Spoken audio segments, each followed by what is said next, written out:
Welcome back to SmartLink Basics, your go-to source for mastering Excel functions and boosting your productivity. In today's tutorial, we're going to explore the XLOOKUP function in Excel. The XLOOKUP function is a powerful and versatile tool that replaces older functions like VLOOKUP, HLOOKUP, and LOOKUP. With XLOOKUP, you can search a range or array for a match and return the corresponding value from another range or array. It offers enhanced flexibility and functionality compared to its predecessors, such as the ability to search both vertically and horizontally, find exact matches, and handle errors more gracefully. Let's dive in. Here's what each part of the XLOOKUP function means. Lookup value, the value you want to search for. Lookup array, the range or array where you want to search for the lookup value. Return array, the range or array from which to return the matching value, if not found. The optional value to return if no valid match is found. Match mode is optional and specifies the match type. Here is a breakdown if the options 0 provides an exact match default, -1 provides an exact match or next smaller item, 1 provides an exact match or next larger item. 2 provides a wildcard match. Search mode is optional and specifies the search mode. Here's a breakdown if the options 1 search first to last default, -1 search last to first, 2 binary search in ascending order, -2 binary search in descending order. Let's start by setting up our data.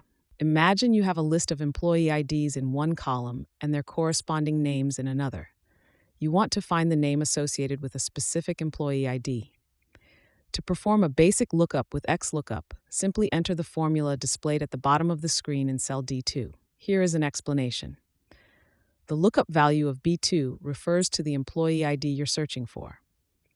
The lookup array of A2 to A10 is the range containing the employee IDs. The return array of C2 to C10 is the range containing the names. Press Enter, and Excel will return the name associated with the employee ID in cell B2. Next, suppose you want to find the price of a specific product in an inventory list. If the product isn't found, you want Excel to return Not Found. Here is an explanation. The lookup value of product X is the value you are searching for. Lookup array of A2 to A15 is the range containing product names. The return array of B2 to B15 is the range containing prices. The if not found value of not found specifies what to return if the product isn't found. Press Enter, and Excel will return either the price of product X or not found if the product is not listed. The XLOOKUP function is incredibly versatile and can be used in various scenarios. Data retrieval. Use XLOOKUP to search for and retrieve specific data points in large datasets. Error handling. Include the if not found argument to provide user-friendly error messages when a match isn't found. Dynamic reports. Create dynamic reports that update automatically based on user input by combining XLOOKUP with other Excel functions. We hope this tutorial helps you master Excel. Please subscribe to our YouTube channel, SmartLink Basics, for more tutorials and tips.